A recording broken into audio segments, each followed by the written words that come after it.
Bonjour à toutes et à tous, bienvenue. Merci à ceux qui sont là, celles et ceux qui sont là pour la première fois aujourd'hui pour le cycle de conférences hebdomadaires au Palais universitaire organisé par le Jardin des Sciences de l'Université de Strasbourg. Alors aujourd'hui, nous allons parler de la recherche scientifique dans les milieux hostiles et notamment polaires. Et pour ceci, nous recevons Justin Sargenty, qui est diplômé en architecture à l'École nationale supérieure d'architecture de Strasbourg et doctorant en architecture à l'INSA, c'est l'Institut national de sciences appliquées de Strasbourg.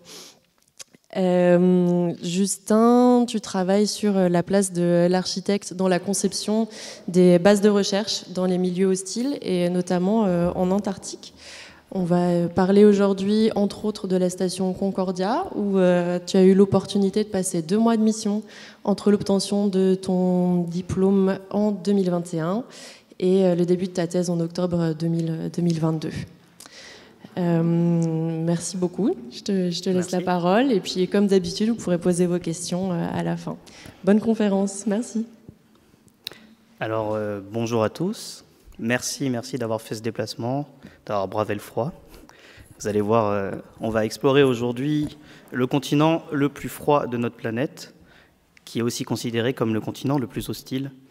Et aujourd'hui, je vais vous faire tout un panel historique, mais aussi social, du continent antarctique, en vous présentant des expériences personnelles que j'ai pu vivre là-bas, sur la station Concordia, en vous présentant aussi l'histoire de grands explorateurs, histoire de vous faire voyager aussi un peu. Alors, je vais juste revenir un tout petit peu sur mon parcours. Moi, j'ai eu la chance, en fait, je suis tombé dans le domaine polaire, j'avais 15 ans. J'étais en première au lycée à Monaco, j'ai gagné un concours et je suis passé 2 semaines d'expédition en Arctique, cette fois-ci, donc au pôle Nord. J'ai parcouru pendant 2 semaines la côte ouest du Groenland et j'ai découvert les peuples inuits et j'ai découvert aussi la recherche scientifique à cette époque-là. Et quand on a 15 ans et qu'on découvre le monde de cette façon, on revient un peu changé. Et moi, ça m'a trotté dans la tête depuis mon lycée, où je me suis toujours dit que j'avais envie de travailler dans ce domaine. Et j'étais déjà parti sur le domaine architectural aussi. Le fait de travailler en architecture et de travailler la conception. J'ai passé mon diplôme d'architecture à l'école de Strasbourg, à l'école d'architecture, où j'ai eu la chance d'aborder le sujet des milieux polaires de manière d'initiative personnelle pendant mes études, où j'ai travaillé sur la notion de confort dans les stations polaires avec mon mémoire de master. Et en 2021, j'ai eu le diplôme, donc diplôme d'état d'architecte. Et après ça, c'est un peu le grand vide, hein, le saut dans le vide, il faut trouver sa voie professionnelle. Et moi, j'avais envie de faire une thèse, mais je ne me sentais pas légitime, puisque parler de la notion de confort dans les stations polaires et parler de comment on vit dans les stations polaires sans vraiment l'avoir vécu, je trouvais ça un peu hypocrite.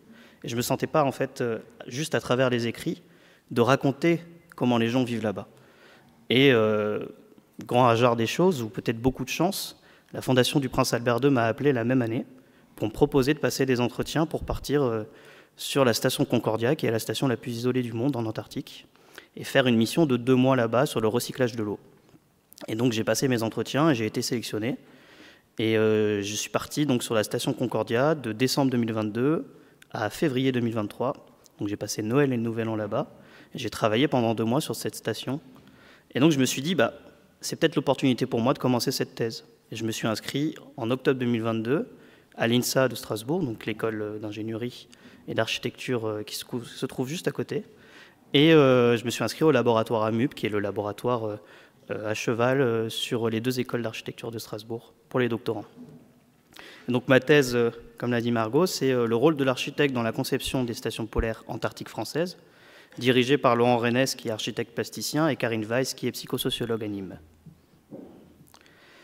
Donc aujourd'hui, je vais vous parler de 2 choses.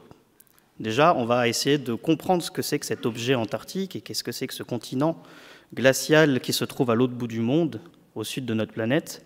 Donc on va faire toute une partie historique. On parlait de l'Antarctique, mais aussi des fantasmes autour de l'Antarctique, de l'idée qu'on a eue de ce continent avant même sa découverte, et de la sauvegarde du continent et tous les problèmes géopolitiques qui ont pu y avoir autour de ce continent austral, avec les explorations, la gouvernance et le traité sur l'Antarctique. Et enfin, en deuxième partie, on va un peu aborder le côté humain. On va aborder le vivre en milieu hostile, la conquête et l'adaptation et les études d'un territoire de glace. Le but, c'est de comprendre qu'est-ce qu'on y fait là-bas, comment on y va, quel type de recherches sont faites sur place, mais aussi comment les gens y vivent, parce que c'est totalement différent de nos sociétés actuelles. Donc là, on va arriver sur les bases. Déjà, faire la différence entre les pôles. Le pôle Nord, c'est l'Arctique et c'est une région. Il y a 7 pays qui se partagent cette région et elle est définie par le cercle antarctique polaire qui se trouve ici. Donc, le cercle arctique polaire, pardon. Et donc ça, c'est la région arctique. L'Antarctique, c'est vraiment différent. C'est un continent qui fait 1,3 fois l'Europe. Donc c'est un immense territoire de glace qui se trouve au sud de notre planète, qui est défini autour donc, de l'océan austral et sous l'hémisphère, dans l'hémisphère sud, sous le parallèle du 60e parallèle. La température moyenne du continent est de moins de 57 degrés, avec un record de moins 93 degrés mesuré à Vostok en 2018. Et c'est un continent qui est recouvert à 96% de glace et qui représente 90% de l'eau potable de notre planète. L'épaisseur moyenne de glace, c'est 1,6 km. On peut arriver sur les côtes au niveau de la mer. On peut arriver à plus de 4000 mètres d'altitude sur des sommets entièrement enneigés et glacés. Là, je vous ai mis un petit diagramme que je trouve très intéressant. Donc, la plupart des diagrammes, je vais vous montrer après la référence bibliographique, puisque c'est un livre extraordinaire que vous verrez à la fin, qui compare l'année 2020, Venise en Italie, et le pôle Sud en 2020, avec les jours qui apparaissent, avec en haut, dans les carrés, en fait, vous voyez la nuit et le jour, et l'épaisseur en fait, du trait orange, c'est la durée du jour. Et l'épaisseur des traits noirs, c'est la durée de la nuit. Et c'est pour vous montrer qu'en Antarctique, il n'y a que 2 saisons, l'hiver et l'été.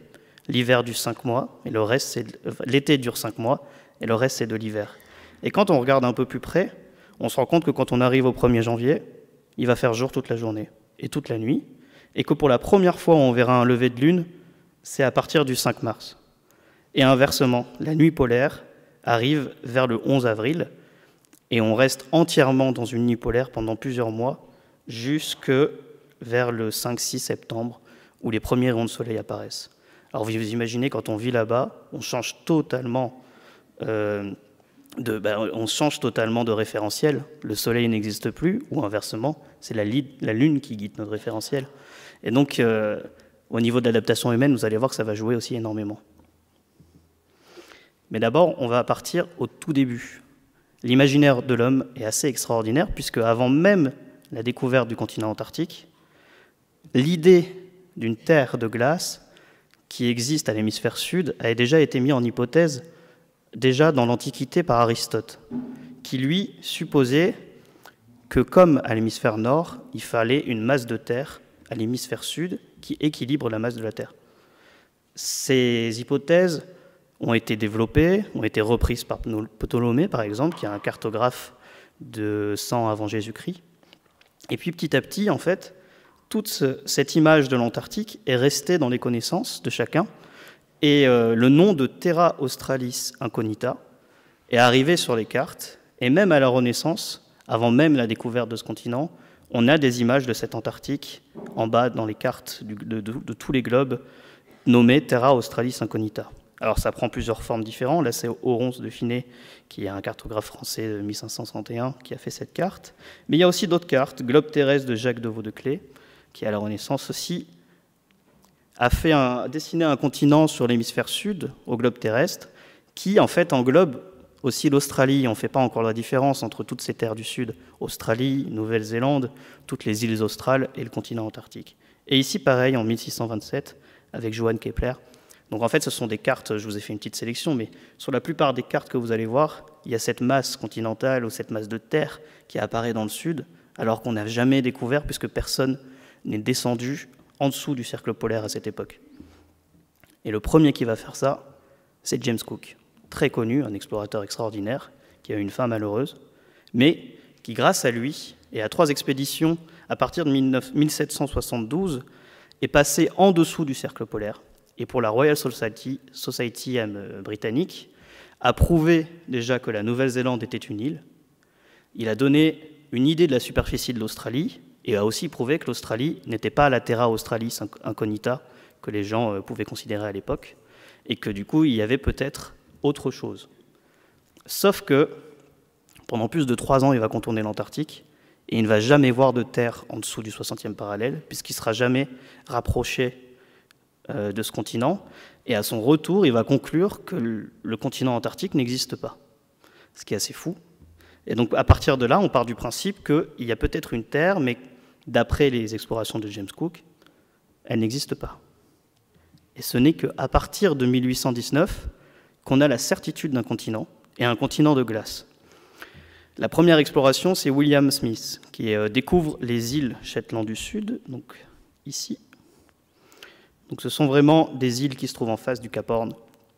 Et cette découverte-là va démontrer l'existence supposée d'un continent. En fait, quand ils vont s'approcher des îles Shetland du Sud, ils ne vont pas pouvoir aller au-delà à cause de la glace, mais ils vont apercevoir des terres. Et juste d'apercevoir des terres va démontrer qu'il y a peut-être plus que quelques îles à l'hémisphère sud. Après cette expédition, d'autres expéditions vont arriver, 3 autres pour la Royal Society, qui mènent à des découvertes différentes. Alors là, je vous ai mis un graphe avec des tracés très différents d'exploration de 1809 à 1910 à peu près.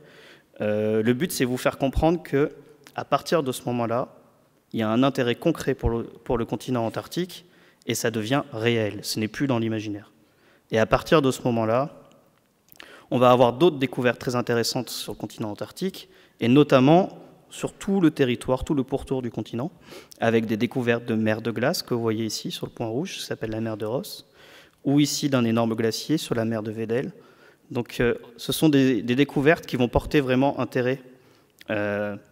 Pour prendre l'exemple, une personne très célèbre en France, pour avoir découvert la terre Adélie en Antarctique, qui s'appelle Jules Dumont d'Urville, en 1843, qui part de la Nouvelle-Zélande et descend et arrive juste ici, et découvre une terre qu'il va appeler Adélie, en hommage à sa femme. Et donc, petit à petit, chaque nation va envoyer et commanditer des explorations pour pouvoir découvrir de plus en plus de connaissances géographiques sur ce territoire. Mais on décompte quand même 1200 explorations entre 1819 et 1840, mais ce n'est pas des expéditions d'exploration. Seulement 20 expéditions étaient des expéditions d'exploration. Tout ça parce qu'il y a toujours un manque de budget, il y a beaucoup d'insécurité autour de l'Antarctique, et aussi les expéditions maritimes autour de ce continent sont très compliquées à cause de la glace. Mais il y a une période que tout le monde retiendra dans l'histoire, c'est l'âge héroïque de l'exploration en Antarctique, qui commence donc en 1895 et qui finit en 1922.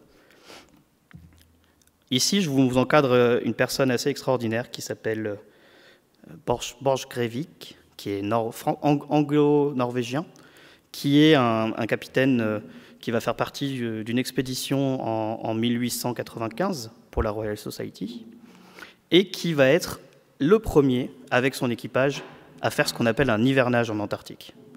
Ça veut dire qu'il va installer un camp, et il va rester une année entière là-bas, et subir l'hiver éprouvant, et ce sera le premier à faire ça.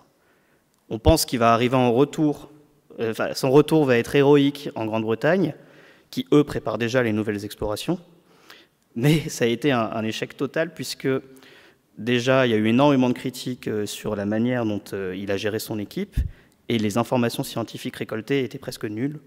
Et donc, il ne sera considéré comme un héros que plusieurs centaines d'années plus tard, enfin plusieurs dizaines d'années plus tard. Donc aujourd'hui, c'est considéré comme le premier héros de l'âge héroïque antarctique. Mais il y a d'autres noms très connus. Si je vous parle d'Ernest Shackleton, de Roald Amundsen, de Robert Falcon Scott, donc ces 3 personnes qui ont fait de l'Antarctique un mythe incroyable, mais aussi des histoires d'exploration que l'on n'aurait jamais pu découvrir autre part que là-bas, et qui ont bravé tous les dangers pour leur nation et pour découvrir les territoires inconnus encore à leur nation. Je vais vous raconter cette fameuse exploration pour la course au pôle, qui met en scène Amundsen et Scott, donc 2 explorateurs, l'un pour la Norvège, l'autre pour les Britanniques. Pardon. Ici, vous voyez en vert le trajet que va faire Scott avec son équipe pour arriver au pôle Sud, et en rouge, le trajet que va faire Amundsen pour arriver au pôle Sud. C'est une course. C'est le premier qui arrive au pôle Sud. Il y a aussi une question de gouvernance. On pose son drapeau et on revendique le territoire pour l'État, commanditaire de l'exploration.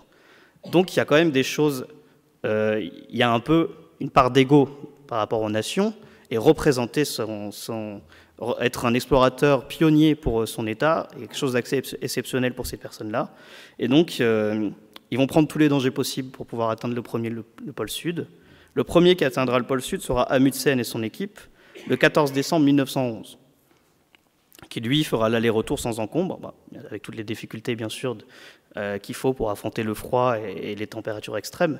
Mais ce sera le premier à poser son drapeau, le drapeau norvégien, sur le pôle antarctique, sur le pôle sud géographique. Et le deuxième, c'est Scott, qui, un mois plus tard, le 17 janvier 1912, arrivera au pôle sud. Mais le problème, c'est que lui, à son retour, il est tellement épuisé par les milieux hostiles, il est tellement épuisé par les tempêtes de vent, par la température qui peut approcher les moins 80 degrés, que sur le chemin, il perd des gens de son équipe qui vont mourir à cause du froid, et il n'atteindra jamais son camp de base qui s'appelle Hot Point, vous avez la photo ici, sur l'île de Ross, donc vraiment à la pointe de la barrière de Ross, qui est ici, là, en gris, c'est une mer de glace, et va mourir le 30 avril 1912, avec une partie de son équipe. Donc il ne verra jamais la célébration de sa découverte, et il ne saura jamais aussi qu'il sera arrivé deuxième à la course du pôle Sud. Une autre expédition qui est assez extraordinaire, puisque là on a vraiment toutes les traces de cette expédition notées dans des carnets. Je vais aller assez rapidement sur cette expédition, mais c'est surtout pour vous montrer qu'en Antarctique, c'est pas l'homme qui fait la loi, hein, c'est la nature, et qu'il faut savoir parfois donner des limites pour éviter de mourir à cause des conditions extrêmes. Ici, c'est l'expédition Endurance de Ernest Shackleton. C'est un navire qui va partir pour la Royal Society des îles de Géorgie du Sud en 1914 et qui a pour but de faire ce tracé bleu clair que vous voyez ici sur la carte. Donc il va arriver par la mer de Weddell, il va construire un campement, et puis son but, c'est de traverser depuis le nord jusqu'au sud, le pôle sud, en passant par le pôle, et d'arriver sur la barrière de Ross, où le récupérera un bateau qui s'appelle l'Aurora, et qui sera aussi censé déposer des vivres pendant que Shackleton fait la descente avec son équipage. Donc ils partent à 28 sur ce bateau, ils arrivent au-dessus de la mer de Weddell, et au bout de quelques mois, ils se retrouvent bloqués. Bloqués à cause de la glace. Le bloc de glace est tellement intense que le bateau ne peut plus avancer. Et le tracé jaune que vous voyez ici, c'est 3 mois de dérivation. Le bateau bloqué dans la glace va dériver vers l'ouest. Et dans le bateau, donc les personnes vont devoir aménager un camp de fortune. 28 personnes qui vivent dans le bateau, chacun sa chambre, ou partager, la chambre du capitaine, et vivre avec les ressources possibles, et notamment la chasse des phoques et des manchots. À partir de 1915, octobre 1915, Shackleton ordonne d'abandonner le navire. Il y a trop de fissures, la glace est de plus en plus compressante, et donc toute la coque en fait est en train de se fissurer. Le bateau ne peut plus être habité, donc ils vont essayer d'entamer une nouvelle expédition pour essayer de trouver une île à 400 km de là, à pied et en traîneau, qui a été, sur cette île a été construit un abri 14 ans plus tôt, où normalement dedans il reste des vivres pour pouvoir survivre. Sauf qu'au bout de plusieurs tentatives, ils s'aperçoivent qu'ils n'arriveront jamais à faire ce voyage. Ils font même pas plus de 7 km par jour, donc il aurait fallu plus de 200 jours pour arriver là-bas. Donc ils décident finalement de prendre les canots de sauvetage et de se laisser dériver jusqu'aux îles de Shetland du Sud, donc les premières îles qui ont été découvertes. Et pour ça, c'est un voyage de plus d'une semaine à bord de canots de sauvetage qu'ils vont faire. Mais ils ne vont pas arriver au Shetland du Sud, ils vont arriver à une île juste avant qui s'appelle l'île de l'éléphant, qui est une île aride. Il n'y a rien dessus à part quelques manchots et de la neige et de la glace. Et donc à partir de ce moment-là, Shackleton décide qu'il faut aller plus loin pour trouver de l'aide. Il va, avec 6 membres de son équipage, réaménager un canot de sauvetage et faire 1500 km sur l'océan austral pour retrouver les îles Géorgie du Sud, donc l'endroit où ils sont partis, et retrouver un camp de baleiniers qui était sur une de ces îles pour trouver de l'aide. Ils vont faire plus de 20 jours de voyage. Ils vont arriver sur cette île, sauf que le voyage n'est pas fini. Il y a encore plus de 40 heures de marche pour atteindre le camp des baleiniers, où il faut gravir des sommets de plus de 3000 mètres d'altitude. Donc 3 personnes vont rester sur la côte. Shackleton et 2 membres de son équipe vont aller jusqu'au camp de baleiniers. Ils vont atteindre ça en plus de 40 heures. Le lendemain, les 3 autres qui étaient restés avec le bateau à l'autre bout de l'île vont être sauvés. Mais maintenant, il faut sauver les 22 personnes qui sont restées sur l'île de l'éléphant. Shackleton va prendre 4 reprises, 4 expéditions différentes pour essayer d'atteindre l'île. Et l'île est tellement complexe à accéder que ce sera qu'en août 1916 qu'il arrivera à les sauver. Donc il faut se dire qu'il y a 28 personnes qui sont restées plus de 2 ans en Antarctique et qui ont survécu grâce à la ténacité de l'effort humain et qui ont décidé de ne pas faire cette descente depuis le pôle Sud, qui, je pense, les aurait menés à leur perte. Mais le plus important dans tout ça, ce qui a mené en fait la fin des héros polaires, c'est l'expédition Aurora qui devait venir récupérer Shackleton n'était pas au courant qu'il ne viendrait pas. Et donc, eux, ils sont allés faire leur expédition et déposer sur le chemin des vivres. Sauf qu'en faisant ça, les conditions étaient tellement extrêmes que 3 personnes sont mortes pendant l'expédition. C'est à partir de ce moment-là qu'ils ont décidé d'arrêter le massacre et d'arrêter ce type d'expédition. Les héros polaires, c'est bien beau, mais à un moment donné, il y a des vies humaines en jeu. Et donc, à ce moment-là, ça a mis fin à l'époque héroïque de l'âge polaire. Sauf que, à partir de ce moment-là, il y a aussi la politique qui s'en mêle. Quand on a découvert un territoire, on le revendique. Quand on découvre un territoire, on le nomme. Et cette dénomination appartient aussi à la nation qui a commandité l'exploration. La carte que vous voyez ici, c'est une carte où dessus on a mis tous les noms qui ont été nommés pendant cette période sur le territoire antarctique. Il y a plus de 40 000 dénominations différentes. C'est énorme. À partir de ce moment-là, les gens se sont dit, et surtout les nations, que ce territoire leur appartient. Et ils ont décidé de revendiquer certains territoires de l'Antarctique par rapport aux points de dénomination qui ont été mis à jour ou nommés durant les expéditions. Ici, le tableau que vous voyez, les cercles que vous voyez, c'est la superficie des territoires qui ont été revendiqués par les nations qui ont fait ces expéditions. Il y a 7 nations différentes. La première à avoir fait une revendication, c'est la Grande-Bretagne, enfin le Royaume-Uni. Et la deuxième, c'est la Nouvelle-Zélande et la France, qui a revendiqué la Terre Adélie, qui était déjà revendiquée en 1843, mais qui a réitéré sa revendication puisqu'il y a eu des conflits géopolitiques autour du fait que la France n'avait pas remis les pieds en Antarctique depuis 1843. Donc pour assouvir sa souveraineté, il revendique le territoire. Pareil pour l'Australie, qui a un territoire immense, bien plus grand que la Belgique par exemple, et qui revendique ce territoire en Antarctique, et petit à petit sur les autres nations. Là, je vous mets des illustrations qui vous montrent tous les points qui ont été nommés en Antarctique par pays et les endroits qui ont été revendiqués. Alors, il faut faire abstraction des États-Unis et de l'URSS, à l'époque Russie, et donc, parce que ce sont les plus grandes expéditions de l'époque qui ont nommé pratiquement tous les endroits de la côte, enfin une énorme quantité, entre 13 000 ici, vous voyez, pour les États-Unis, et 4 000 dénominations différentes pour la Russie. Et donc, eux se gardaient le droit de revendiquer un territoire dans l'histoire. Mais ils ne l'ont pas fait. Mais ils étaient sûrs de pouvoir le faire. Jusqu'à ce qu'en fait, à l'aube du traité antarctique qui sera en 1959, les revendications territoriales ressemblent à ceci. On a découpé l'Antarctique comme une pizza, on est allé revendiquer son territoire en fonction donc, des explorations qui ont été faites à l'époque. Et c'est que 8% des nations du monde entier qui ont revendiqué ce territoire. Entre ces revendications et le traité sur l'Antarctique, dont je vais vous parler après, il y a eu l'année géophysique internationale qui a totalement bousculé l'intérêt autour de l'Antarctique. Ce n'est plus un intérêt géopolitique ou un intérêt de revendication territoriale, mais c'est un intérêt scientifique. L'année géophysique internationale est une entente de coopération de toutes les nations, ici 67, qui participent à une année entière de recherche pour le plus de publications possible et qui sera en libre accès. Sur les 2000 publications, 433 touchent à l'Antarctique et 12 nations ont installé des bases scientifiques sur l'Antarctique, ici, plus de 50 stations éphémères, pour pouvoir faire une année de recherche sur le continent antarctique et publier des articles scientifiques innovantes sur la glaciologie, l'atmosphère, le magnétisme, etc.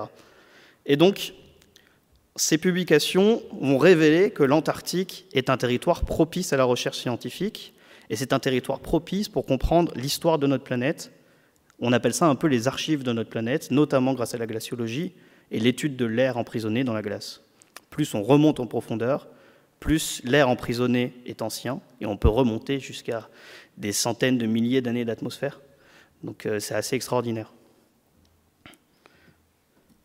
En 1959, à la suite de cette AGI, donc de l'année géophysique internationale, est décidé de créer le traité sur l'Antarctique pour avoir un cadre réglementaire international sur l'utilisation de ce territoire.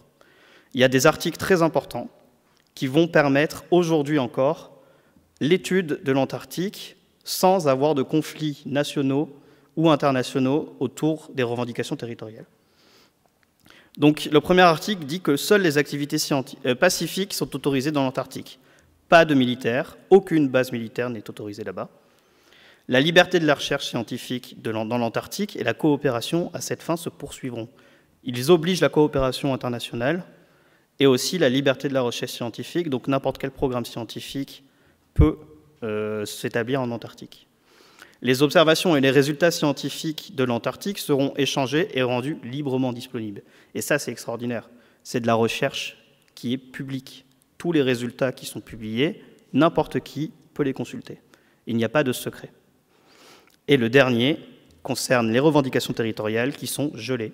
Donc, aucune nouvelle revendication territoriale seront prises en compte. Et les anciennes revendications, elles ne sont pas annulées, mais elles sont juste laissées en l'état. On peut ne pas les reconnaître. Donc, suite à cela, je vais vous parler aussi un peu de la biodiversité en Antarctique. Il faut savoir que ce n'est pas parce que c'est un climat hostile qu'il n'y a pas de faune et de flore. Et là, je vous montre une carte avec toute la faune antarctique qui a été répertoriée. Et tous les cercles, en fait, ça représente à peu près la taille des populations. Donc soit de krill, soit de plancton, de manchots, d'orques. Et je vous ai mis un peu des photos aussi qui répertorient quelques espèces qu'on voit là-bas. Les manchots empereurs, donc là, c'est les poussins, c'est les bébés, juste avant leur premier saut dans la mer.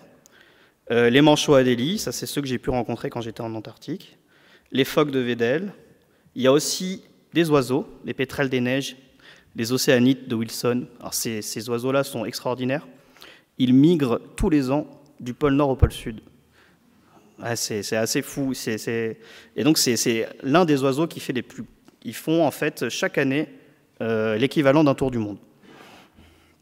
Ici, les phoques léopards, qui est l'une des espèces les plus dangereuses pour les manchots. Et enfin, les orques. Là, c'est une sélection, hein. Il y a des baleines, il y a d'autres espèces d'oiseaux comme les albatros. Mais toute cette faune et cette flore en Antarctique va obliger une mise en place d'un protocole pour protéger l'environnement. Quand on vient s'installer dans un milieu vierge de toute trace humaine, à un moment ou à un autre, l'impact humain va avoir une importance.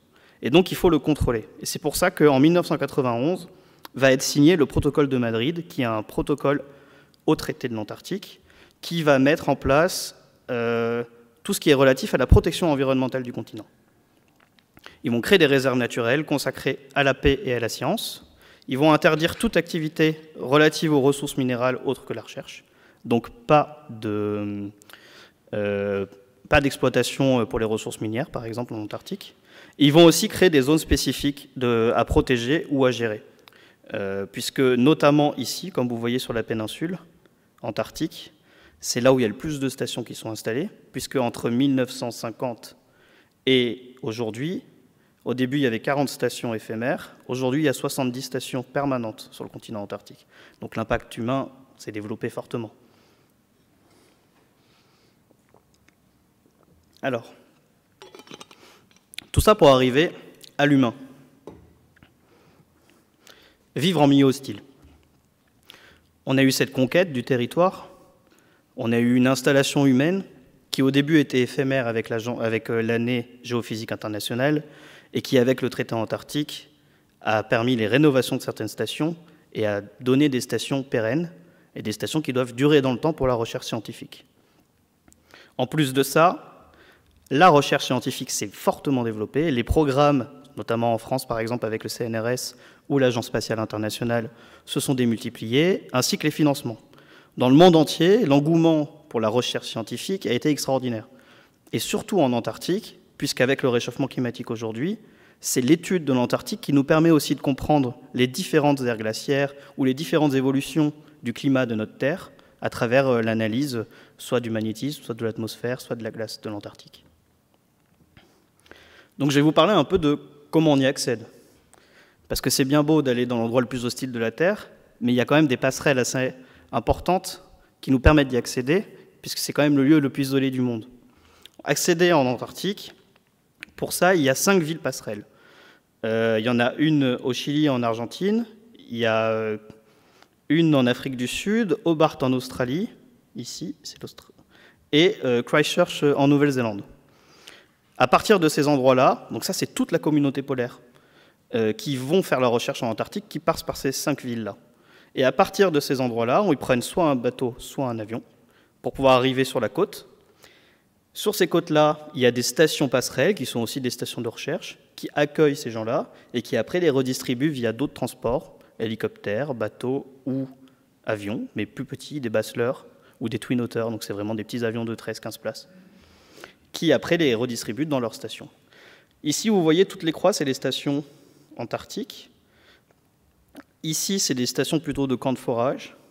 Et en fait, à l'intérieur du continent, il n'y a que 3 stations. Ça s'appelle les stations intercontinentales. Il y a la station au pôle sud géographique, qui s'appelle Amundsen-Scott, qui est aux Américains. La station Vostok, qui est ici, là-haut, qui est pour les Russes. Et la station Concordia, qui est ici, sur laquelle je suis allé, qui est à 1500 km des côtes, et qui est franco-italienne. Pour aller à Concordia, moi j'ai mis à peu près une vingtaine de jours. Je suis parti, donc ça c'est vraiment une photo de Concordia, mais je vous parlerai de cette station un peu plus tard. Je suis parti de Nice, j'ai fait Paris en avion, et puis après Paris-Singapour, à peu près 8 heures de vol, Singapour-Sydney, à peu près 5-6 heures de vol, Sydney-Hobart, c'était un vol petit courrier, donc c'était 2 heures de vol, et arrivé à Hobart, on me dit que j'allais prendre le bateau, l'Astrolabe, qui est un bateau de la Marine nationale française, qui fait 5 rotations pendant l'été et qui permet de déposer à chaque fois des vivres et des scientifiques ou des staffs en Antarctique. Et j'ai eu la chance de prendre ce bateau. Pendant 10 jours, on est descendu à l'île de Macquarie, qui est ici, qui est une île où on est allé récupérer des scientifiques qui venaient de finir un hivernage, scientifiques australiens. Et après, je suis arrivé à Dumont-d'Urville, sur la station côtière française, qui est une station aussi de recherche scientifique. Et à ce moment-là, donc, j'ai pu, pour la dernière fois, voir la faune locale, puisqu'après, j'ai pris un hélicoptère et un avion, et en 5 heures, je suis arrivé à Concordia. Je suis passé de 0 km, enfin de niveau de la mer, à 3233 mètres d'altitude en 5 heures, dans un avion qui n'est pas pressurisé. Donc autant vous dire que quand je suis arrivé à l'Antarctique, j'ai subi le mal des montagnes pendant une semaine. Donc c'est de la nausée et du mal de tête constant. Et on est en hypoxie totale là-bas, c'est-à-dire qu'il y a un vrai problème au niveau de l'oxygénation. Et donc on n'a pas le droit de faire de sport pendant 2 semaines. Le temps de s'adapter, parce que le corps humain met du temps à s'adapter. Mais il y a d'autres accès, il y a des personnes qui prennent le C-17. C'est-à-dire que eux, la transition est beaucoup plus rapide. Moi j'ai mis 20 jours de transition. Eux, ils mettent 8 heures. Ils partent de Christchurch en Nouvelle-Zélande, et ils arrivent à McMurdo, dans la station américaine. Et là, ils ont subi 8 heures d'avion dans un C-17, où ils sont assis les uns en face les autres, les genoux enchevêtrés, pendant 8 heures. Et s'il y a un problème à l'atterrissage, ils se tapent le retour. Donc c'est comme ça, hein, c'est la loi de la nature. Si les conditions climatiques sont compliquées, ils ne peuvent pas atterrir. Et il y a aussi un autre convoi qui est exceptionnel, et ça je vous en parlerai aussi plus tard, c'est le raid antarctique, notamment le raid qui relie Dumont-d'Urville à Concordia. Et là, ce sont des techniciens et donc des staffs, hein, souvent métallurgistes ou mécaniciens, qui vont conduire des tracteurs pendant 10 jours, et avec derrière eux soit de l'essence, soit des vivres et des conteneurs, pour nous apporter toutes les ressources pendant l'été à Concordia, puisque Concordia, étant en altitude, on ne peut pas amener de gros avions avec énormément de ressources, puisqu'en fait, ils ne décollent plus à cause de la portance, il y a moins d'oxygène. Et donc, on est obligé d'y accéder par traîneau. Et ces gens-là font 10 jours d'aller, et tout ça une fois par mois pendant l'été, donc les 5 mois, pour nous donner toutes nos ressources pour pouvoir survivre. Donc c'est vraiment grâce à eux que la station Concordia tourne aujourd'hui. Et donc pour ça, quand on va en Antarctique, on a souvent l'idée qu'il n'y a que des scientifiques, mais chaque station est une mini-société. Donc quand on regarde dans l'histoire, qui est allé en Antarctique, on voit que en 1946, bon ça c'est vraiment quelque chose de très précis, c'est les Américains qui ont décidé après la guerre de faire une année, avant le traité antarctique, de missions militaires en Antarctique, où ils ont envoyé 4700 soldats pour s'installer là-bas. Ils ont créé un mini-camp souterrain, ils ont testé des sous-marins, ils ont testé des hélicoptères et des armes, mais les conditions étaient tellement hostiles qu'à la moitié de la mission, ils ont rapatrié tout le monde, c'était trop compliqué. Après ça, pendant l'année géophysique internationale, 4000 scientifiques sont allés en Antarctique. Et ce qui est fou, c'est qu'entre 1956 et aujourd'hui, les moyennes démographiques de l'Antarctique sont restées les mêmes. On reste aujourd'hui à environ 4000 personnes en Antarctique l'été et 1000 personnes l'hiver. Et la courbe que vous voyez derrière, c'est la courbe des touristes. Quand on compare le nombre de touristes qui vont en Antarctique en une année au nombre de scientifiques et staff qui vont en Antarctique, c'est ahurissant. Il y a plus de 74 000 touristes qui sont allés en Antarctique en 2019, contre 4 300 personnes qui sont allées pour l'étudier. Et ça, c'est fou, et c'est un sujet aujourd'hui, on en parlera à la fin, mais c'est un sujet assez ahurissant qui demande encore beaucoup de réflexion et beaucoup de réglementation. Ça, ce sont à peu près les moyennes démographiques. Donc il y a 4300 personnes qui vont en Antarctique, et sur les 4300 personnes, il y a à peu près 1100 scientifiques. Donc vous imaginez un quart de scientifiques. Et pour vous dire, tout le reste, c'est des gens qui font maintenir la station, ou alors qui sont là pour vous aider à survivre en milieu hostile. Donc on parle d'infirmiers, on parle de médecins, on parle de mécaniciens, de plombiers, d'électriciens, mais aussi de cuisiniers, de boulangers ou de pâtissiers. En fait, chaque station est une mini-société et a besoin de la part du boulot de chacun pour pouvoir y vivre. Au niveau de la science, je vous ai parlé un peu de science. Là, je vous ai mis des photos de ce que j'ai pu voir à Concordia, donc sur la station où j'étais. On fait pas mal d'astronomie. Dites-vous que pendant 4 mois, quand il n'y a que de la nuit, c'est idéal pour pouvoir observer les étoiles. Et la personne que vous voyez ici est un astrophysicien extraordinaire, puisqu'il valide lui-même, avec ses observations, depuis 20 ans, il a fait le premier hivernage à Concordia, donc en 2005, et il valide toutes les observations de la NASA et de l'ESA avec les télescopes satellites pour essayer d'identifier les planètes, les exoplanètes en fait, où il pourrait y avoir de l'eau dessus. Et c'est lui qui valide ou non, grâce à ses observations, tout ça. Il y a aussi de la météorologie, de la glaciologie, de recyclage de l'eau, moi j'y étais là-bas pour ça, de la sismologie, de la médecine, et notamment avec l'ESA. L'ESA envoie chaque année 1 ou 2 médecins sur place, dont un médecin qui passera tout l'hiver. Et en plus de ça, ils ont des programmes scientifiques très précis pour pouvoir les aider à se projeter dans les missions spatiales. Parce qu'il faut savoir que Concordia, on appelle ça un espace analogue.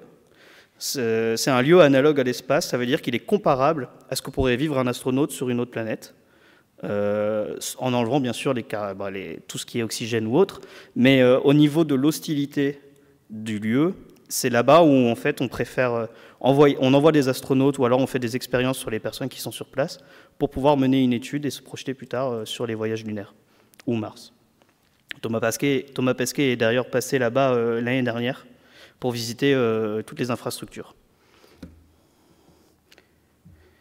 Donc ça, c'est la carte de toutes les stations antarctiques. Il y a à peu près 73 stations en Antarctique, et ici c'est sur la péninsule. Il y en a aussi énormément, mais elles sont comptées dans les 73. Sur les 73 stations, il y a à peu près 30 stations qui sont ouvertes toute l'année. Tout le reste ne sont ouvertes que l'été. puisque c'est trop compliqué en fait de gérer une station en hiver, surtout pour l'accès et gérer les ressources et la sécurité de l'homme qui y vit. Là, on va parler de quelques stations assez extraordinaires, je trouve, et notamment d'une station qui s'appelle la station Allée 6, ouais, la numéro 6, et vous verrez pourquoi il y en a eu 6. Donc la petite flèche vous montre l'endroit où elle se trouve, qui est un endroit très spécifique en Antarctique, puisqu'on appelle ça une barrière de glace, et en fait c'est une plateforme de glace qui va continuellement se déverser dans l'océan. Et donc quand on construit quelque chose dessus, ben, ça va glisser jusqu'à se finir dans l'océan. Il y a eu la première construction Allée pour les Britanniques, donc c'est une station de recherche britannique, qui fut semi-enterrée et construite en 1956. Aujourd'hui, cette station se trouve dans un iceberg, puisqu'elle a tellement dérivé, et elle a été abandonnée en 1965-66, et elle a tellement dérivé qu'aujourd'hui, on a des photos, alors je ne vous en ai pas mis, mais on a une photo de la station qui se trouve dans un iceberg au milieu de l'océan. Allée 2, donc, qui a été construit en 67, entièrement enterrée. Donc, c'était une bonne idée à l'époque, mais pour vous dire que la neige est tellement compacte que les pressions qui sont attribuées sur la structure sont tellement fortes que tout va se disloquer en fait, à un moment ou à un autre. Surtout que quand la glace est en mouvement, ça donne des pressions très différentes à certains moments, donc la structure, elle ne supporte plus ça. Qui a été abandonnée elle aussi. De même pour Allée 3, qui ont utilisé des tubes en acier, et Allée 4. Allée 5, ils ont décidé de la surélever. C'était un peu à l'époque, dans les années 90, on commençait à surélever les stations, avec des vérins hydrauliques ou des vérins à piston, qui permettent aussi de gérer, en fonction de l'amas de neige en dessous, la hauteur de la station pour qu'on puisse y accéder. Mais celle-ci a été abandonnée aussi en 1990, enfin après 1990, dans les années 2000, ce qui a donné lieu à la dernière station actuelle, qui s'appelle Allée 6. Et celle-ci est très importante puisqu'elle marque la conception d'un nouveau type de station polaire. Une station polaire qui fusionne en fait la technique, ingénierie, mais aussi la sensibilité architecturale. Alors, c'est un peu mon métier. Donc, pour vous expliquer, cette station, déjà, c'est un peu comme une chenille avec des modules de vie, et au centre, en rouge, le module commun avec le salon, le séjour, la cuisine. Et si on veut la déplacer, en fait, il suffit de décrocher et de tirer avec des gros tracteurs, de tirer un module, et en une année, on peut relocaliser totalement la station. Et ça, c'est assez fou. Ça veut dire que c'est une station qui est capable de bouger et qui ne sera plus amenée à finir dans l'océan. Il a parfaitement répondu à la problématique de ces stations-là. Mais ce qui est aussi intéressant, c'est que c'était une station polaire qui a fait l'office d'un concours international. Et Hugh Broughton n'avait jamais construit de station polaire à l'époque. Et il a gagné le concours de par la technicité, mais aussi pour la sensibilité qu'il a apportée à la station. Il a apporté une sensibilité de matérialité, de couleur et d'espace. Par rapport à l'intimité de l'homme, il a fait énormément de recherches et d'interviews sur les personnes qui y vivent et ce qu'ils attendent. Il a répondu à ça. Et c'est l'une des premières personnes qui, dans une station polaire, s'est interrogée sur le confort de l'homme. Parce que là-bas, il y a ce mythe encore de l'Antarctique, c'est pour les rudes. Mais c'est faux. Aujourd'hui, l'Antarctique, il est ouvert à n'importe quel scientifique qui veut y faire un programme scientifique, n'importe quel ouvrier ou n'importe quel cuisinier. Et donc, il doit pouvoir être confortable pour n'importe qui. Et donc, Hugh Broughton a vraiment répondu à cette question, et c'est pour ça que je le mets aujourd'hui dans cette présentation. Pour Concordia, c'est une station qui a été construite entre 1998 et 2005, donc franco-italienne, mais l'initiative est de la France. Ils ont décidé de construire à cet endroit précis, donc à 1500 km des côtes, sur un dôme, puisqu'il est à plus de 3000 mètres d'altitude, parce que c'est là-bas qu'on a fait les premiers forages de glace qui remontent jusqu'à plus de 800 000 ans dans l'atmosphère de la Terre. Et aujourd'hui encore, il y a un autre programme qui s'appelle Beyond Epica. Ils vont essayer de remonter à plus d'1 million d'années sur l'atmosphère de la Terre. Donc c'est un forage qui fera plus de 3500 km de profondeur. C'est assez impressionnant. Je vous ai mis un peu ça parce que ce que vous voyez, les tours de Concordia, c'est la station principale qui peut accueillir 30 personnes avec des chambres doubles, donc 15 chambres, 30 personnes. Mais en été, on est 80 sur la station et on va dormir en fait dans le camp d'été, qui est le camp qui a été construit à l'époque pour construire la station. Et quand on parle de station polaire, ce n'est pas seulement un bâtiment. Ça peut être seulement un bâtiment. Mais ici, par exemple, il y a une vingtaine de bâtiments différents qui abritent des laboratoires, des instruments de mesure, des shelters, donc des abris pour pouvoir mettre des instruments ou pour pouvoir mettre des ressources dedans. Donc voilà, c'est pour ça que, par exemple, ici, je vous montre les chambres. Moi, c'est la chambre que j'ai eue quand j'étais au camp d'été, donc à quelques centaines de mètres de Concordia. Et ça, c'est la chambre qu'il y a eu à Concordia. Alors oui, c'est un peu sombre, mais c'est normal. La photo qui a été prise là, c'était pendant l'hiver. Et dans tous les cas, les fenêtres, c'est à peu près les mêmes. Hein, c'est des toutes petites fenêtres, parce qu'on évite la déperdition. Mais tout ça pour vous dire que moi, le plus grand étonnement que j'ai eu, c'est la personne qui a dessiné cette chambre, à l'époque, n'a pas dû se mettre dans l'état d'esprit d'une personne qui vivait en Antarctique. Puisque entre mon lit et mon bureau, il y a 60 cm. Et quand je débarque dans ma chambre avec mes 14 kilos de combinaison, et que je dois enlever ma combinaison alors que j'ai très peu d'espace pour le faire, là, on se rend compte qu'il y a vraiment un problème. Donc vous voyez, un espace qui est adapté, une réponse adaptée par rapport au milieu, peut aider l'adaptation humaine. Si c'est mal réfléchi, ça fait que la compliquer. Je vous parle de cette station aussi, qui est la station McMurdo, qui aujourd'hui pose beaucoup de questions, puisque c'est une station qui accueille plus de 1000 personnes en été. Et quand on voit le plan masse de cette station et le nombre de bâtiments qui ont été implantés, on se pose quand même une question, si ce n'est pas une ville.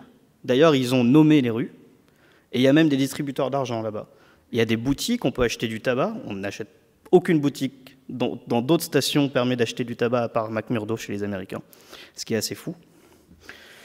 Et encore, cette station fait office de nouveau projet. En 2026, ils ont l'idée de construire ce gros bâtiment en rouge que vous voyez, qui accueillera encore plus de personnes. Donc, il y a aussi cette question de la limite de l'empreinte de l'homme en Antarctique. Jusqu'où est-ce qu'on va? Est-ce qu'on peut vraiment construire des villes? Est-ce que construire des villes va aussi amener d'autres métiers en Antarctique et va augmenter la démographie? Alors qu'aujourd'hui, on est plutôt sur une pente autour de la réduction de l'empreinte de l'homme en Antarctique. Donc c'est beaucoup de questions qui se posent et l'entente internationale du traité antarctique ne fait pas tout.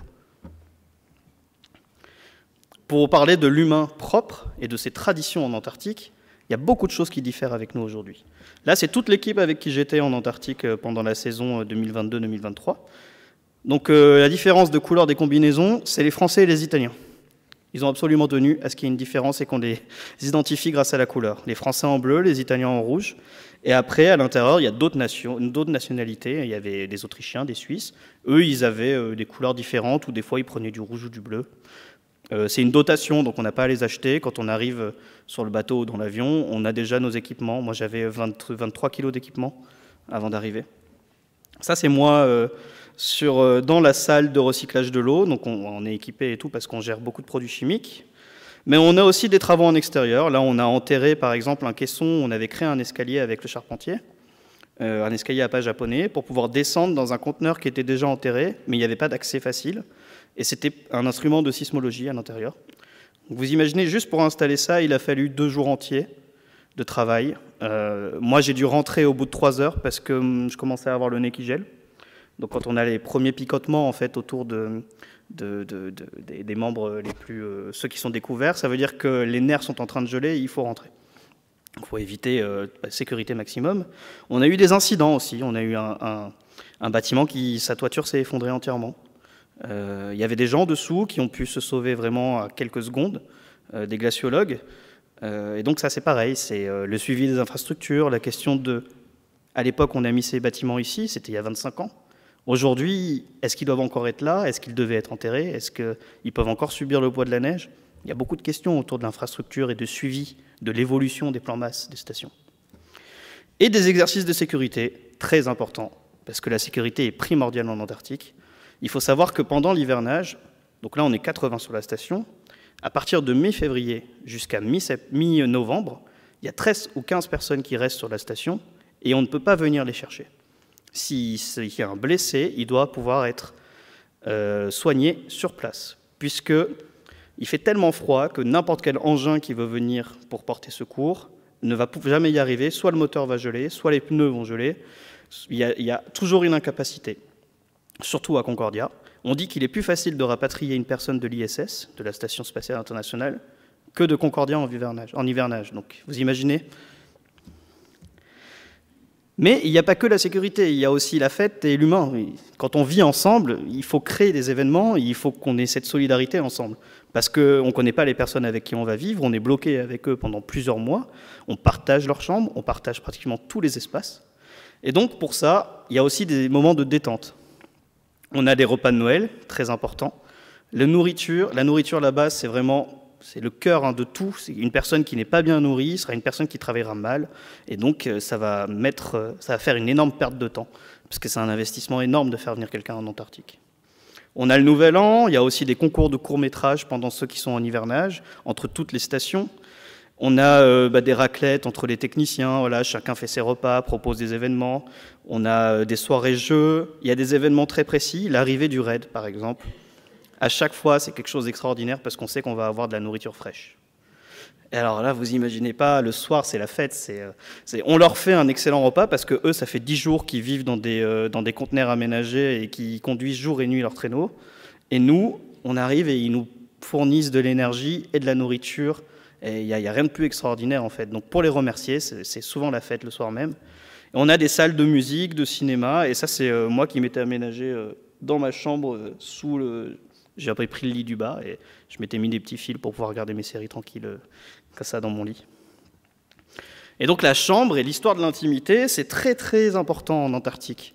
Mais la question est encore pas vraiment répondue. On a des propositions, on a des idées certaines, et souvent c'est l'architecte qui apporte ses réponses, mais pas que, c'est multidisciplinaire, il faut de la sociologie, il faut de la psychologie. Et donc là, en fait, je vous mets plein de petits schémas qui ont été faits par une architecte qui répertorie quelques chambres qui ont été construites en Antarctique, dans les stations. Et vous voyez que c'est très différent. Soit les chambres sont partagées entre 2 personnes, voire plus, et ça change aussi par rapport à l'époque. Ici, on est en 1952, on a une chambre de 5 personnes, et dans la chambre même, il y a une inégalité. Il y a des gens qui vont se prendre des lits doubles, enfin des lits en hauteur, et une personne, il aura son lit tout seul. Il faut éviter à tout prix de créer des inégalités en Antarctique. Quand on est confiné, quand on est dans le vivre ensemble, si personne n'est sur le même pied d'égalité, il y a souvent un problème. Alors on a bien sûr, on appelle ça un station leader, donc c'est le chef de station qui dirige, mais lui c'est plutôt planning, emploi du temps, programmatique, sécurité. Mais derrière, il faut qu'on soit tous sur le même pied d'égalité, puisqu'on travaille tous à la même tâche, on a tous des programmes scientifiques importants à faire, ou de la maintenance, et donc il faut tous qu'on ait les mêmes considérations. Hop. Et donc là, c'est les dernières diapos où je vous parlais un peu de la suite et des questionnements. L'inquiétude face à la multiplication des infrastructures des grandes puissances. Ce que vous voyez ici, c'est la station chinoise, la 5e station chinoise sur le continent antarctique, qui a été installée un peu par surprise. Ils ont déclaré un jour qu'ils avaient livré pour pouvoir construire cette station sur le continent antarctique. Et donc ça a posé et suscité énormément de questionnements, puisque pour construire une station en Antarctique, il faut la validation des parties consultatives du traité. Et il faut la validation aussi de toutes les enquêtes environnementales que pourrait amener la construction de ces stations. Et tout ça a été fait hors ces consultations. Et donc aujourd'hui, maintenant, le conflit n'est plus exhaustif. On va dire que le conflit a été réglé assez simplement, mais puisqu'on ne peut pas enlever tout ce qui a été construit, en fait, cette station est habitable depuis février 2024 en plus. Donc c'est vraiment quelque chose de nouveau. Et il y a un autre projet qui a été... vraiment, ça, c'est du projet, pour les Belges, qui s'appelle le projet Andromeda, qui est une idée de l'explorateur Alain Hubert, qui avait construit avec un autre architecte la station Princesse Elisabeth pour la Belgique, une station à zéro carbone, émission zéro carbone, qui, lui, veut faire la première université en Antarctique. Et là, ça pose énormément de questions sur le temps que vont passer les étudiants là-bas, sur le fait de faire des conférences sur place.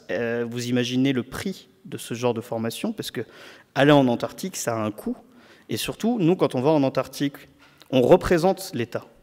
On est missionné par un institut, et donc on a des primes, parce qu'on a de la sécurité, on a des primes d'éloignement. Un étudiant qui va là-bas, ça pose énormément de questions. Et il y a la question de la fonte des glaces. Avec le réchauffement climatique, aujourd'hui, on ne peut pas passer outre cette question. Même si l'Antarctique est un peu protégée avec l'océan austral et le courant circumpolaire, qui est le courant le plus fort du monde, et qui protège un peu le continent du changement climatique. Mais si ce courant circumpolaire vient à changer, à cause de la fonte des glaces, de la désalinisation de l'eau, on a un vrai problème vis-à-vis du continent antarctique. Et ça, c'est 600% des glaces du continent antarctique fondées. Vous voyez, c'est un amas d'îles, hein, le continent ressemblera à de l'île. Et toutes les zones que vous voyez en orange, là sur la carte, c'est toutes les surfaces qui seront inondées. Ils estiment une fonte totale de l'Antarctique équivaut à 80 mètres du niveau de la mer rehaussée.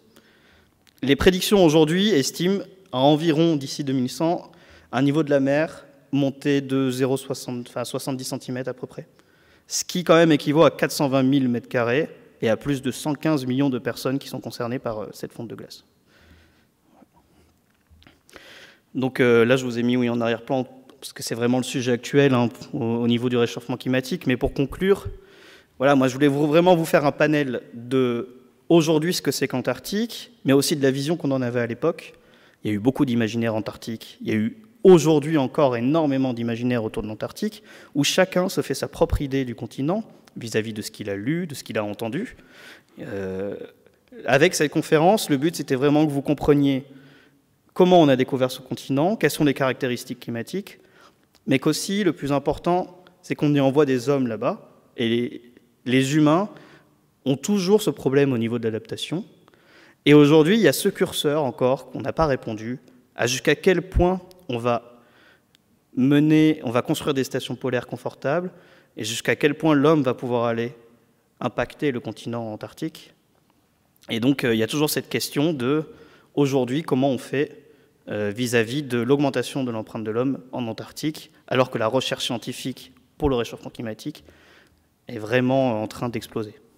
Voilà. Et donc ça, c'est le livre sur lequel la plupart des illustrations ont été prises, qui s'appelle Antarctic Resolution, de Julia Foscari. Et ce livre-là, vous pouvez ne pas l'acheter puisqu'il est en libre accès sur Internet, une plateforme très très bien faite, où vous pouvez même télécharger tous les PDF par chapitre. Voilà, le but c'est que c'est de la recherche scientifique, c'est sur l'Antarctique, donc c'est en libre accès. Voilà, merci à tous pour votre écoute.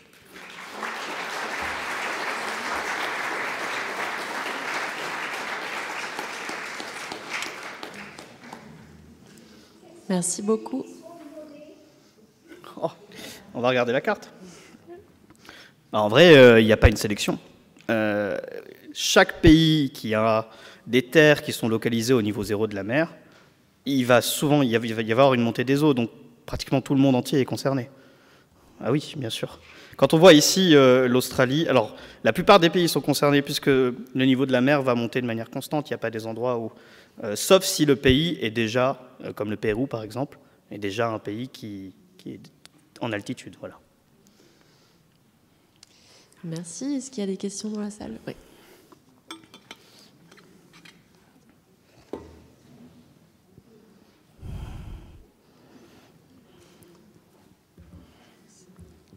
Merci pour votre conférence. J'ai plusieurs questions. Pour l'énergie, ce sont des groupes électrogènes. Est-ce que ça fonctionne malgré le froid? Oui. Ensuite, l'eau, je suppose que c'est la glace. C'est vous qui vous en occupez. Et il n'y a pas d'égout là-bas. Comment ça se passe avec les déchets et puis C'est une super question. Il y a plusieurs exemples différents. Déjà, pour l'énergie, ce qui se fait habituellement sur toutes les stations, c'est des groupes électrogènes. Et donc, on va brûler du diesel ou on va brûler du carburant. Et en plus, c'est un mélange spécifique parce que pour conserver le carburant, ça gèle à moins 18 degrés. Et il fait bien plus de moins 18 degrés là-bas. Donc, il y a soit on a des conteneurs avec on a des broches à l'intérieur avec des résistances qui chauffent le carburant à moins 10 degrés à peu près, soit on fait des mélanges en fait spécifiques. Mais oui, c'est des groupes électrogènes. Surtout à Concordia, on a 3 groupes électrogènes, dont 2 qui tournent en permanence. Le 3e, c'est au cas où, et il y a un 4e de secours. Il faut savoir qu'en hiver, à Concordia, s'il y a une coupure de courant, ils ont 8 heures pour allumer les groupes électrogènes, ou sinon ils gèlent. Parce que le carburant n'est pas chauffé à l'intérieur, et donc ça casse le moteur. Donc la sécurité en hiver à Concordia est hyper importante, et ils font pratiquement toutes les semaines des exercices de sécurité sur les groupes électrogènes. Comment ? Fonctionnement permanent, exactement. Pour les autres énergies, il y a quand même un parc solaire, par exemple, des panneaux solaires à Concordia, c'est 30%, mais en été. En hiver, il n'y a pas de soleil. Et il y a cette station, Princesse Elisabeth, qui est la première station à zéro émission carbone, qui, elle, utilise la force du vent, puisqu'elle est dans un endroit propice pour la force du vent, et aussi les panneaux solaires. Mais ça demande une adaptation extrême au programme scientifique, puisqu'il faut demander de l'électricité à un ordinateur central toutes les 30 minutes. Donc vous imaginez, quand on a des études à faire, par exemple en glaciologie, 7 heures d'analyse de la neige, par exemple, ou autre, ça complique tout.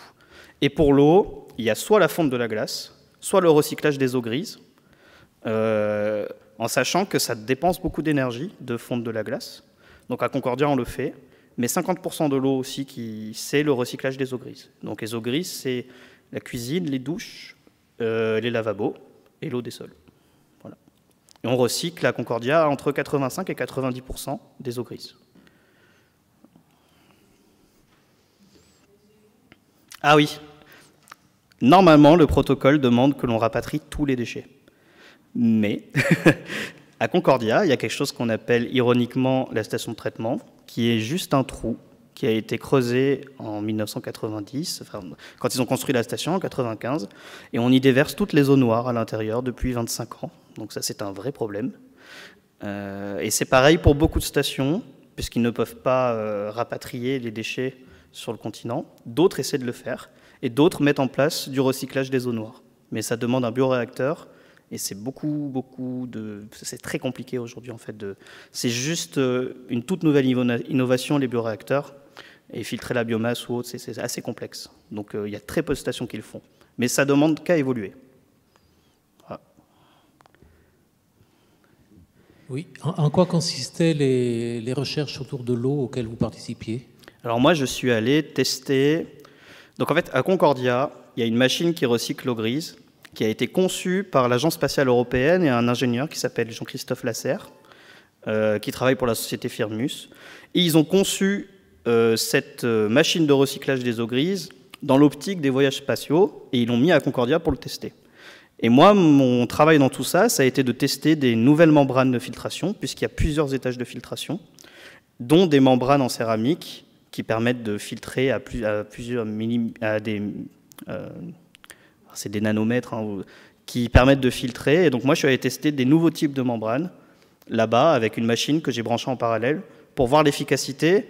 Et le but, surtout, c'était que ces nouvelles membranes pouvaient permettre d'utiliser moins d'énergie pour faire fonctionner la machine. Voilà. L'eau de la glace qu'ils font, elle est salée ou pas? Et l'eau de mer, est-ce qu'elle est aussi salée que dans les autres océans? Et quel est l'oiseau qui est là? Très bien. Alors la première question, l'eau de la glace n'est pas salée, mais elle demande une reminéralisation derrière, quand on la fait fondre. Il y a des zones spécifiques dans chaque station qui ont des zones réservées inaccessibles. Il ne faut pas aller marcher là-bas, parce que c'est l'eau qu'on va prendre pour la faire fondre. Donc cette eau-là, elle n'est pas salée, elle est souvent même très neutre. Et même pour aller plus loin, l'eau qu'on recycle, c'est encore pire. C'est fou, mais on appelle ça de l'eau sèche, parce qu'en fait, elle n'a aucune conductivité. Parce qu'il y a de l'osmose inverse dans le système qui enlève tout électron. Et donc, c'est une eau qui, même quand on se douche avec, hein, et on la boit aussi, ça gratte un peu, quoi. C'est assez impressionnant. Pour l'eau de la mer, oui, avec la fonte des glaces, en été, l'eau est moins salée. Exactement. Même quand si vous voulez la goûter et tout, on ressent, par rapport à la Méditerranée, par exemple, qui est clos, eh ben, l'eau de la mer est moins salée. Et les stations utilisent aussi cette eau pour la désaliniser. Et ce que vous voyez ici, en fond, c'est un manchot empereur, un bébé manchot empereur qui a moins d'1 an. Voilà.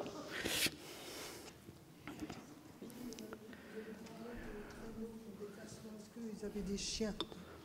Oui.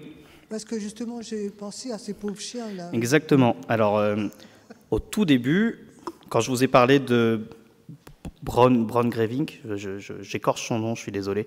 Donc la personne qui a fait l'expédition en 1895, donc le premier hivernage, c'est aussi les premières personnes à avoir utilisé des chiens de traîneau sur le continent. Il faut savoir que les chiens de traîneau, c'est un chien de traîneau, c'est 45 kg d'attelage. 45 kg d'attelage. Donc, et souvent, dans un attelage de traîneau, il y a entre 6 et 8 chiens. Il y en a beaucoup plus parce qu'il y a beaucoup de pertes pendant les expéditions scientifiques. Souvent, et c'est ce qui s'est passé aussi en Arctique, on tuait les chiens pour nourrir les autres, quand il n'y avait plus de provisions. Donc leur sort était assez cruel. Et aussi, les humains mangeaient parfois les chiens quand ils étaient... Mais le premier service du chien, c'était l'attelage. Et oui, ils ont été utilisés en Antarctique, oui. Est-ce qu'il y a d'autres questions? C'est assez dur, c'est très très dur d'estimer. C'est vraiment très dur d'estimer parce que, comme je vous l'ai dit, il y a le courant circumpolaire, donc c'est le courant océanique qui parcourt autour du continent, qui crée en fait un microclimat avec l'Antarctique. Donc tant que ce courant-là n'est pas trop déstabilisé, la fonte est très... En fait, c'est très dur d'avoir des scénarios au niveau de la fonte et d'avoir une période précise. On voit, aujourd'hui, on voit quand même les températures. Par exemple, quand j'étais à Concordia, j'ai eu une journée à moins 24 degrés, ce qui n'était jamais arrivé depuis des années. Et la température augmente chaque année, en fait, en été. Donc on le voit visuellement et on le ressent aussi. Donc oui, il y a un changement très clair. Et il faut limiter au maximum, en fait, les degrés de température en plus, quoi. Plus on va augmenter la température de la planète, plus les pôles vont subir, en fait, tout ça. Voilà. Oui, bien sûr. Exactement.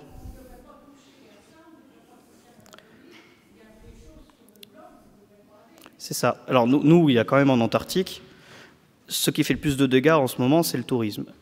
Tout ce qui est fait au niveau des stations polaires sont très réglementés, même si on a des écarts, comme on l'a vu avec les déchets. Mais tout ce qui est, et surtout, ce qui est vraiment intéressant, c'est que l'innovation actuelle dans les stations polaires fait qu'on arrive à construire des stations zéro carbone. Et ça, c'est une station qui a zéro émission de carbone, c'est extraordinaire. Une autonomie totale en Antarctique, c'est ce qu'on recherche le plus souvent, et ils ont réussi à le faire aujourd'hui. Et c'est cet exemple-là qu'il faut suivre. Il faut arrêter par exemple, la Chine, hein, avec cette station-là. Voilà, ça, il faut faire attention. Il n'y a pas que la Chine, il ne faut pas que les accuser eux. Beaucoup d'autres stations, notamment notre station à Concordia, hein, qui n'est pas la meilleure des exemples hein, au niveau de l'écologie. Mais les nouveaux projets, par exemple, et les budgets qui vont être alloués à cette station, sera d'augmenter les parcs solaires et les panneaux solaires, par exemple. Voilà. Je croyais que les chiens de traîneau avaient été interdits justement en Antarctique à cause des colonies de manchots, parce qu'ils avaient amené... Oui, alors il y a eu énormément de problèmes à cause des colonies de manchots. Il y a aussi un autre problème, c'est quand on parcourt souvent la glace, le chien, quand il commence à ressentir la terre, il le sent. Et donc ils deviennent un peu fous et ils vont foncer tout droit et on perd souvent le contrôle des troupeaux. Mais non, ils ont utilisé alors quand on parle de l'âge d'or, hein, surtout, l'âge d'or de l'exploration, donc de 1895 à 1922, il y a eu l'utilisation des chiens de traîneau. Ouais. Ah, plus maintenant, non. On a très vite arrêté d'utiliser les chiens de traîneau. Après, j'ai pas de date précise pour ça.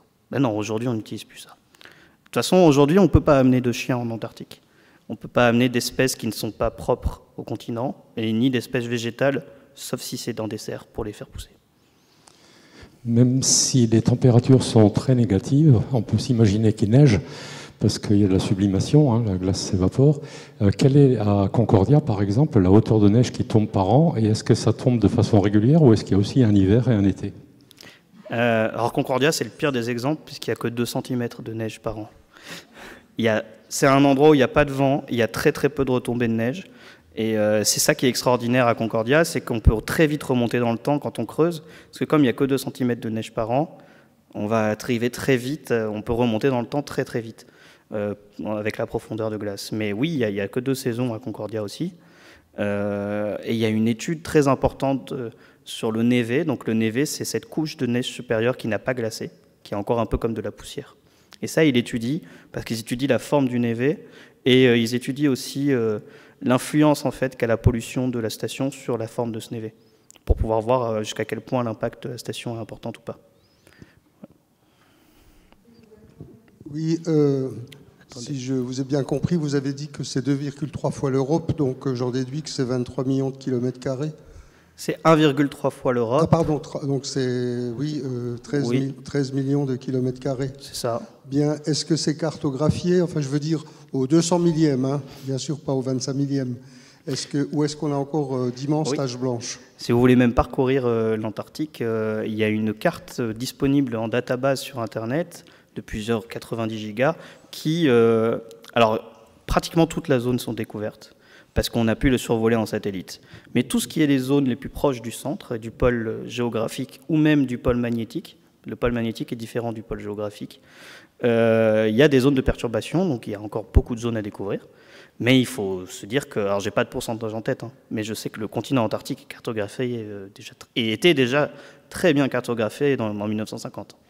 Voilà, donc aujourd'hui ce qu'on a fait, c'est surtout avoir des images satellites qui nous permettent encore plus de voir. Pour les personnes qui doivent rester là-bas un certain temps, elles doivent vivre à l'intérieur des constructions. À quelle température et comment arrive-t-on à aménager ces constructions à zéro carbone? Ce n'est pas avec le soleil. Est-ce que le vent a son importance? C'est ça. Alors, la première question, c'est la température intérieure. C'est très différent dans toutes les stations. Moi, je peux vous donner ce que j'ai vécu à Concordia, qui était pour moi assez ahurissant. En fait, on récupère les calories des groupes électrogènes pour le redistribuer, pour chauffer la station. Sauf que il fait très chaud en fait dans la station. Il y a trop de calories et c'est très dur de l'évacuer à l'extérieur, donc on le garde à l'intérieur. Et il faisait 26 degrés dans la station. Donc on était en short, on a des charentaises, mais moi j'aurais bien aimé avoir des claquettes. Et donc il fait très chaud et le plus hallucinant, c'est que toutes les fenêtres sont ouvertes du coup. Et pour le reste...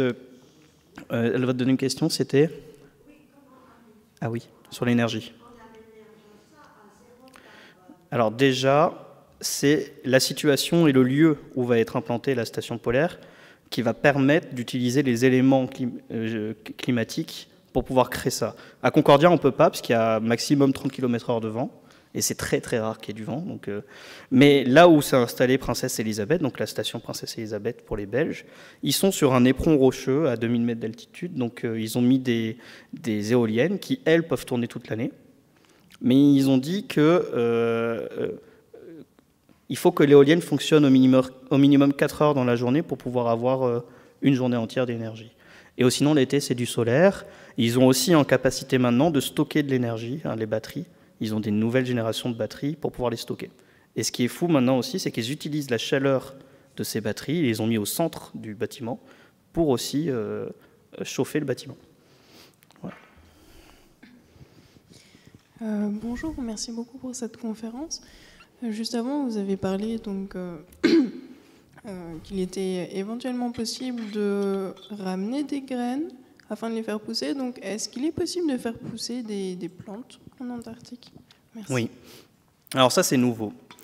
Ça fait que quelques années. Moi, quand j'y étais, j'avais entendu parler, mais c'est des choses qui n'ont pas été publiées en fait encore dans les articles scientifiques.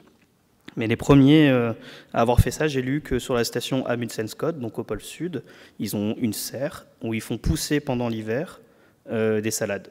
Alors, mais pour eux, les salades, c'est extraordinaire en hiver.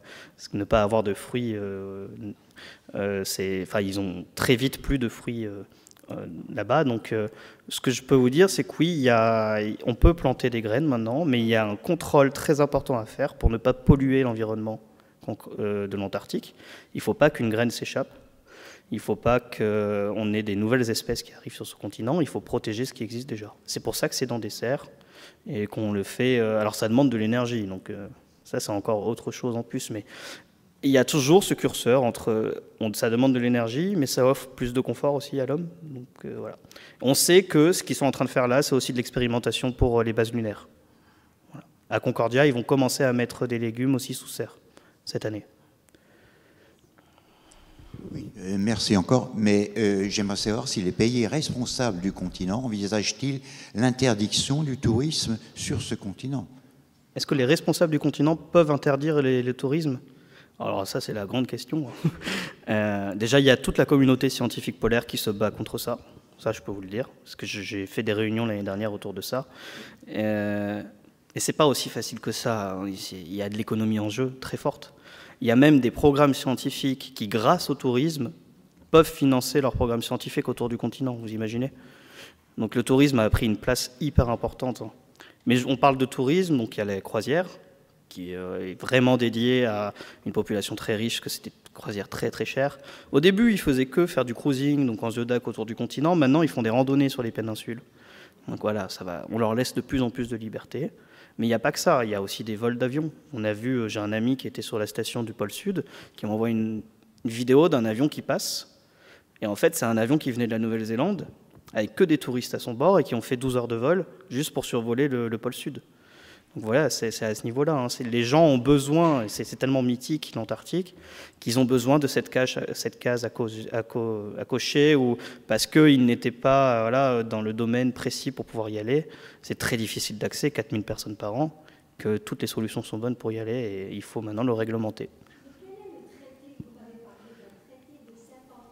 Oui. Le traité est toujours en place et sera toujours en place jusque... en fait, il y a... Non, pour l'instant, le litige avec la Russie, en fait, il n'est pas vraiment d'actualité. Ce traité a été signé de toute nation. Si vous voulez, le traité, c'est très politique comme question. Il n'y a pas que le traité, il y a le SCAR. Donc, en fait, c'est des organismes mondiaux qui sont là pour accepter ou non les activités en Antarctique. Et c'est des réunions annuelles de tous les pays et de tous les instituts polaires de toutes les nations qui prennent les décisions de ce qui se passe en Antarctique. C'est très politique, il y a des parties consultives, des parties non consultatives, donc ceux qui ont un droit de vote, ceux qui ont un droit de regard sur ce qui fait sur l'Antarctique, et tout ça évolue énormément, parce qu'à l'époque 12 signataires, aujourd'hui 59 pour le traité antarctique. Vous voyez, donc ça évolue énormément. Et toute cette partie politique-là, c'est bien plus grand. Moi, je n'ai pas encore abordé tout ça. Je connais un peu, puisque quand je vais faire des conférences ou quand je participe à des comités, on en parle beaucoup, mais toutes les décisions qui sont prises en Antarctique, elles sont réglementées, dans tous les cas. Il y a des écarts, toujours, comme toujours, mais normalement réglementés. Voilà. Bonjour.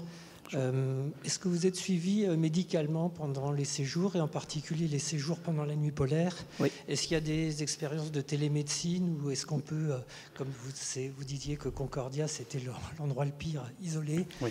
Est-ce qu'il y a même des cabines de téléchirurgie ou des choses comme ça, en particulier par l'Agence spatiale européenne, qui auraient pu être mises en place? C'est une très bonne question. Je vais vous parler de deux choses, de mon expérience, que j'ai aussi subi des examens médicaux avant d'y aller, et de l'expérience d'une personne qui va faire un hivernage. Donc moi, pour une mission d'été, à Concordia, moins de 25 ans, j'avais, on m'a demandé de faire 12 batteries de tests différents, des tests à l'effort. On m'a aussi enlevé les dents de sagesse pour pouvoir y aller, et oui, pour éviter toute crise qui pourrait se compliquer sur place. Et on est vraiment... le but, en fait, tous les examens que j'ai faits à l'époque, c'était pour... trouver en amont si j'allais déclarer une maladie ou pas. Et c'est pour partir sur place en étant sûr qu'il n'y a aucune probabilité pour déclarer une maladie, soit génétique, soit qui pourrait se déclarer sur place. Donc ça, c'est la première chose. Sur place, il y a aussi une cellule psychologique, mais qui est surtout réservée pour les hivernants et qui est en visio. Ouais, parce que le psychologue ne se déplace pas tout le temps sur place, voire très rarement. Et pour les hivernages, les tests sont encore plus complexes. Il y a une grosse batterie de tests médicaux, mais aussi psychologiques. Ils font des camps d'entraînement avant de partir avec toute l'équipe d'hivernage. Et souvent, il y a une réunion, puis après, il y a une semaine entière de coworking, de travail de team. Après, ils font aussi une semaine au centre en Allemagne. Je ne connais plus le nom de ce centre des astronautes en Allemagne. En tout cas, ils passent là-bas, parce qu'en fait, eux, ils ont aussi une communication et un partenariat avec l'Agence spatiale européenne qui, chaque année, ont des programmes scientifiques à effectuer sur place, et ils se servent comme cobayes des personnes qui vont faire l'hivernage. Donc, il faut aussi qu'ils fassent des études sur ces personnes-là avant de les envoyer. Et sur place, les hivernants ont une cellule psychologique en visio. Voilà. Si elle ne marche pas tout le temps, la saison dernière, par exemple, il y a eu un très gros reproche. Ils se sont sentis abandonnés pendant les 14 mois qu'ils ont passés là-bas. Et au bout du 8e mois, il y a eu un peu cette paranoïa de ils nous laissent tomber, quoi. Il y a eu ça l'année dernière sur le continent, enfin sur la station Concordia. Donc c'est un suivi très complexe. Ils sont à l'autre bout du monde aussi, les communications sont compliquées. On a Internet, on est limité à 50 mégaoctets par jour. Voilà, on n'a que WhatsApp, tout le reste est Tout le reste est bloqué. Mais sinon, il n'y a pas spécifiquement de cellules de repos ou d'intimité ou autre. C'est ça le plus compliqué aussi. Ils n'ont pas spécifiquement attribué des lieux pour le bien-être psychologique. Ça n'existe pas encore. Ouais, le médecin là-bas doit être capable de tout faire. Il doit pouvoir enlever une dent de sagesse, comme pouvoir réparer un os cassé, comme pouvoir enlever l'appendicite. Il doit savoir tout faire. Ils sont 2 médecins, il y a le médecin normal et le médecin de l'Agence spatiale européenne. Oui, le relief peut être accidenté, d'après ce que vous avez dit à propos des Belges. Quel est le sommet le plus élevé? Quelle est l'épaisseur de la glace sur un terrain plat? Et est-ce qu'il y a déjà eu des recherches géologiques, par exemple, pour découvrir des richesses minières? Alors, il y a eu, pour parler du relief antarctique, je ne vous ai pas mis la carte, mais l'Antarctique, il y a même une chaîne de montagnes qui s'appelle la chaîne transantarctique. Les reliefs, en fait, alors je n'ai pas les hauteurs précises, hein, mais je sais que le plus haut est à 4800 mètres d'altitude. Et sur la carte antarctique, pour vous trouver une belle carte, ça va être compliqué, mais sur la carte antarctique, il y a 2 zones différentes, et il y a un endroit qu'on a... Voilà, ici, super.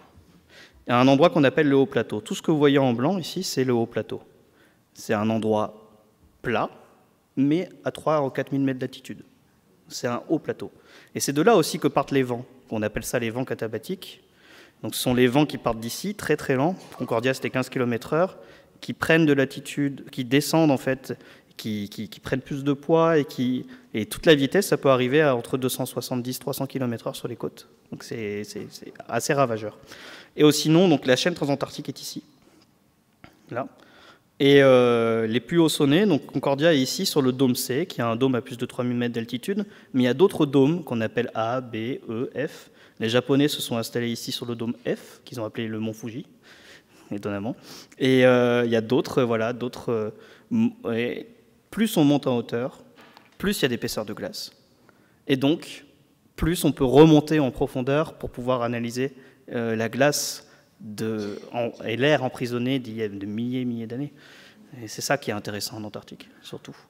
Et puis après, il y a aussi des études qui ont été faites sur le sol rocheux de l'Antarctique. Il y a une base rocheuse en Antarctique, et cette base rocheuse, donc ils ont fait énormément de sondages, et donc voilà, ils ont réussi à créer une carte des éperons rocheux et toutes les zones rocheuses de l'Antarctique.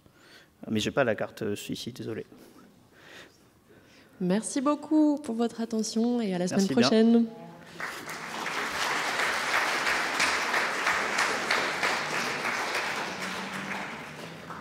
Ouais, super.